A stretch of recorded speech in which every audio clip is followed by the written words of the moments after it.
Pacing a fight scene can be one of the hardest things to get right.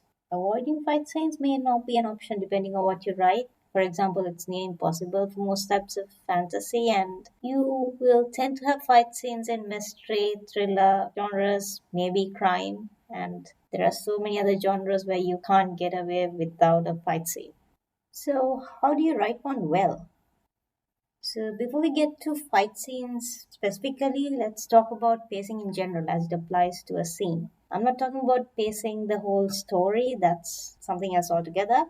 This is about how to pace one scene within the story. So, one tool you have is sentence length. Longer sentences with a lot of detail, a lot of asides, such as those you find in a lot of Victorian novels, tend to slow your pacing a little. Okay, maybe a lot depending on the actual length of the sentence. And another thing that adds to this is the structure of English itself as language. That is, the reader needs to read quite a bit of the full sentence to grasp what's going on, though the effect is probably not as bad as it is with Latin, as in the verb tends to fall somewhere near the middle. But when you use shorter sentences, the shorter sentences are more dynamic. There's no time for detail. It gets to the point, it's in small chunks, so that the details are easy to process. So, using shorter sentences in a fast paced scene, such as a fight scene, can help it feel more dynamic. Another thing that affects pacing is exposition and information, even information that may be relevant to what's happening at the moment. For one thing, it can be a lot of text. And if for some reason you decide to explore your main character's life story in the middle of a fast paced action sequence, it will slow the pace to a crawl. Sure, you can have a slow paced section, but make sure you do that on purpose. If your fight scene is not the place for exposition, then where do you put the exposition? Well, one of the best places to put it is in the build up to the fight. You can take quite a bit of time here, and you can even take a little bit of time to sort of slow the pace down before you speed it up to increase the contrast. Sort of like the calm before a storm. You can use this time to take a deep dive into your character's motivations, their emotions. You can use it to describe the lay of the land, as it may affect the fight later. You can describe what your character thinks of their foe or what they're planning, or you can describe the foe in detail. Or you could take this expression to the end of the scene. This is especially useful if the fighting is such that it significantly changes something about the environment. You could pause for some description in the middle of the fight scene too, but be aware of what that does to the pacing. Another thing you can do is have characters take a short break from the fight, especially if it's a long drawn out fight, and you can have the characters agree to a timeout. Or you could have your character rescued by someone else so that they can take a minute to breathe and take in what has happened. Or your character could have a bit of a mental breakdown or zone out in the middle of the fight. Or you could give them a moment of hyper awareness, possibly before landing a killing blow. But whatever you do, do not write your fight scene blow by blow.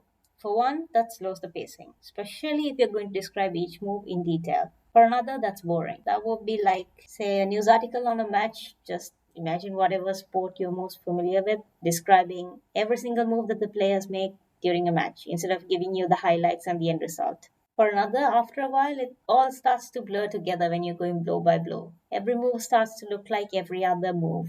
And you might be able to track it because you're the author, you have a pictorial representation of it in your head sometimes, but the reader can get quite lost. And if the reader inserted a bookmark on a page planning to pick it up later, they'll have no idea where they stopped reading.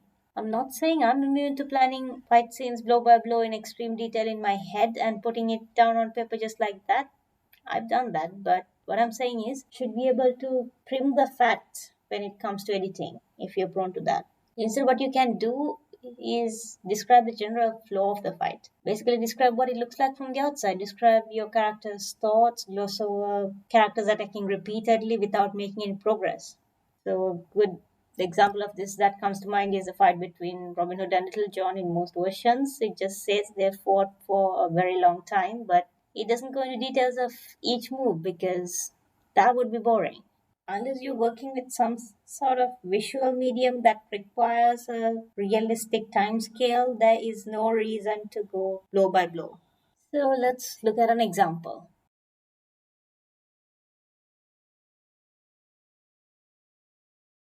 So the first section that you see here is a prelude. This is the build up to the fight. Here we are building up the lay of the land. where things are, where the antagonists are, Alice's situation, and we can also use this part to indicate or outright state your character's plan, as I've done here.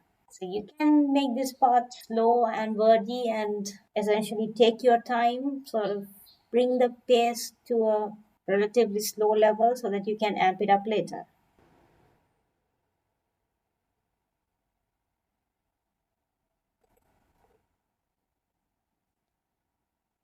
Then there's section two, that is the fight itself.